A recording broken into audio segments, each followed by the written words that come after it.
حضرت حذیفہ بن یمان ایک صحابی تھے، میرے نبی کریم علیہ السلام نا ان سے راز کی باتیں کرتے تھے۔ ہر بندے کا آزما ٹھیک نہیں ہوتا، سب سے راز کی بات نہیں کرنی چاہیے۔ حضرت حذیفہ بن یمان کہتے ہیں حضور راز کی باتیں بتاتے۔ مدینہ منورہ میں جو منافقین تھے ان کی لسٹ بھی نبی پاک نے حضرت حذیفہ بن یمان کو دی تھی۔ جب کوئی مشکوک آدمی مر جاتا نا تو صحابہ کہتے ہیں ہم دیکھتے اگر حضرت حذیفہ نے جنازہ پڑھا ہے تو ہم بھی جنازہ پڑھ لیتے۔ نبی پاک نے بھی کچھ جنازے نہیں پڑھے، ترمذی میں ہے، فرمایا عثمان سے جو بغض رکھے اس کا جنازہ نہیں پڑھیں گے۔ حضرت حذیفہ بن یمان اگر جنازہ پڑھتے تو لوگ پڑھتے، وہ نہ پڑھتے تو لوگ جنازہ نہ پڑھتے۔ حضرت حذیفہ بن یمان کہتے ہیں جناب عمر فاروق کی خلافت کے آخری ایام تھے، کچھ دنوں کے بعد وہ شہید ہو گئے۔ فرماتے ہیں آدھی رات کا وقت تھا، میں گھر میں سویا تھا بڑا بے فکر، اچانک میرے دروازے پہ دستک ہوئی، میں گھبرا کے اٹھا، اتنی رات کو کون آیا؟ کہتے ہیں قربان جاؤں، دروازے پہ گیا تو امیر المومنین فاروق اعظم دروازے پہ۔ میں نے کہا عمر کوئی حکم تھا تو مجھے بلا لیتے۔ کہنے لگے میں نا امیر بن کے نہیں آیا، تیرا ویر بن کے آیا ہوں۔ امیر المومنین کی حیثیت سے سرکاری کام سے بلاتا تو وہاں بلاتا، مجھے ایک ذاتی کام پڑ گیا۔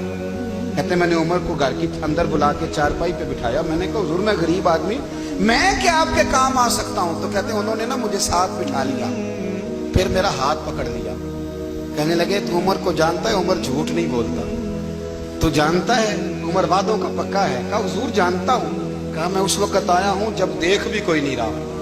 حضرت حذیفہ بن یمان کہتے ہیں پریشان ہو گیا، حضور پہلیاں نہ بجھوائے، مہربانی کر کے بتائیں کدھر آئے ہیں؟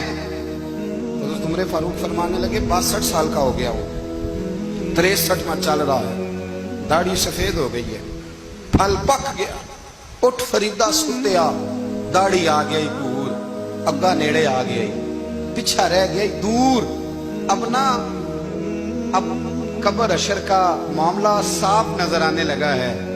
کہا حضور مجھ سے کیا چاہتے ہیں؟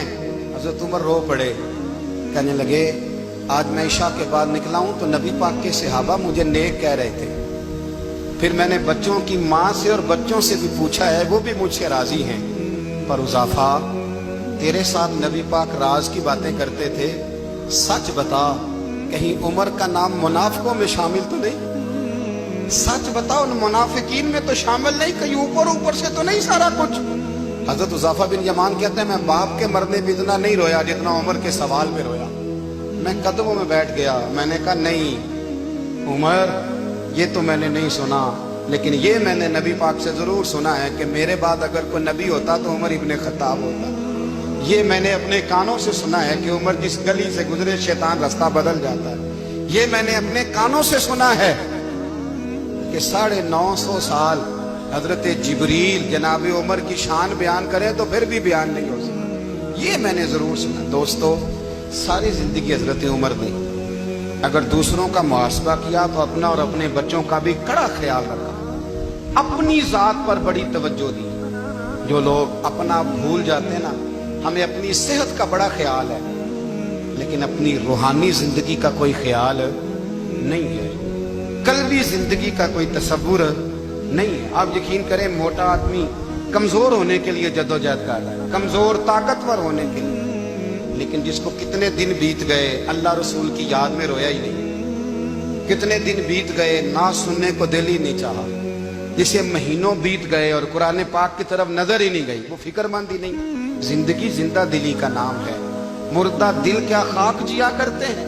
بھائی حضرت عمر کی زندگی دور حاضر میں ہمیں یہ سبق دیتی ہے کہ کڑی نگرانی رکھو اپنے پودوں کی، کڑا خیال رکھو اپنے ذاتی باغ کا، اور یہ جو تمہارے دل کی دنیا ہے یہ تمہاری روح کی زندگی ہے، اس کا محاسبہ کرتے رہو۔